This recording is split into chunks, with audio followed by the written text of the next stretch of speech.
When you hear someone say 5 times 3, they're really saying 5 3 times. Let's continue our earlier scenario. You get off the bus to meet your friend for lunch, and since you only have $2 left from your earlier purchases, your friend graciously decides to buy you lunch. You decide to order the same sandwiches with bannock bread at a local restaurant that serves indigenous food. The sandwiches both cost $8.25, and your friend also decides to order a poutine that costs another $8.25. How much will lunch cost altogether? We could add up $8.25 plus $8.25 plus $8.25, but since each food is the same price, a faster way to get the total is to use multiplication. So instead, we can just multiply $8.25 by 3. The technique for multiplying numbers is different than the technique for addition and subtraction. We write out our numbers and multiply the number in each column by 3, moving from right to left. We start with 3 times 5. Let's use our jelly beans again for a visual representation. Here we have 3 groups of 5 jelly beans each. If we count them up, 5, 10, 15, it equals 15. So 3 times 5 equals 15. So when we go back to our multiplication equation, we can write a 5 in the ones column and carry the 1, like we learned before, into the next column. Next, we do 3 times 2. Here we have 3 groups of 2 jelly beans each. If we count that up, 2, 4, 6, we get 6. So 3 times 2 equals 6. When we go back to our multiplication equation, we can't forget about the 1 that we carried over from the previous column. So we add that 1 to the 6 to equal 7. Last, we do 3 times 8. Here we have 3 groups of 8 jelly beans each, and if we count that up, 8, 16, 24, we get 24. So 3 times 8 equals 24. Since there are no other columns to carry into, we just write 24 next to the other numbers. Now we need to add back in our decimal. There's a bit of a trick to this, so make sure you're paying attention. If we go back to our equation, we can see that the decimal is 2 columns in from the end of the number at the right. So we need to make sure that our answer has the same number of decimal places as our question. 1, 2. So the total cost of our lunch is $24.75 with tax not included. Just so you know, if we fill in our addition question, we get the same answer because it means the same thing.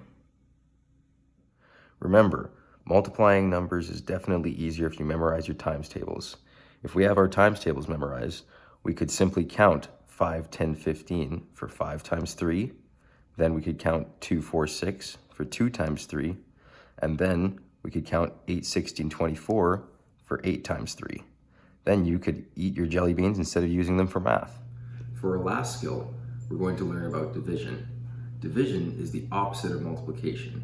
We use division to figure out how to divide something into equal parts, and we also use it to figure out how many times one number will fit into another number. Let's go back to our earlier example one more time. After lunch, you decide to go home and relax and play some video games. When you start playing, you realize that your controller is almost out of power, so you decide to order some off Amazon. You look on Amazon and see that there are 2 options for batteries. There is one that is a pack of 10 batteries for $20, and the other is a pack of 5 batteries for $15. Which is a better deal? To figure this out, we also need to figure out how much each individual battery costs in each pack and compare them. To do this, we use division. Let's start with a pack of 10 batteries. To figure out what each battery costs, we take the cost divided by the number of batteries. We do $20 divided by 10 batteries. Let's use our jelly beans one last time. Here are 20 jelly beans. We can divide this group of 20 into groups of 10.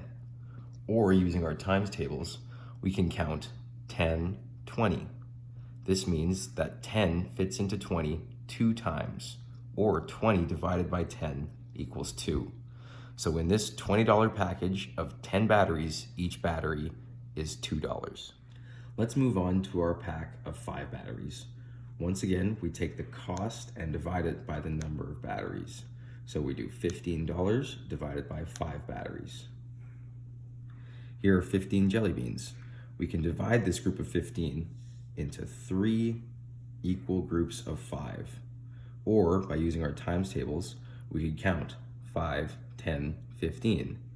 This means that 5 fits into 15 3 times, or 15 divided by 5 equals 3.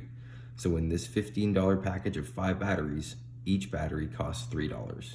So in the first package, you would be paying $2 per battery, and in the second package, you would be paying $3 per battery. So the first package of 10 batteries for $20 is a better deal, even though it costs more money overall. I hope everyone gained some valuable knowledge about some of the basic mathematical operations. Today we learned some basic addition, subtraction, multiplication, and division. Always remember, math is a big part of our everyday life. Whether you're at the convenience store, taking the bus, going for lunch with a friend, or even playing on your brand new PS5. I'm Mr. X. I hope you had a great time learning with me today.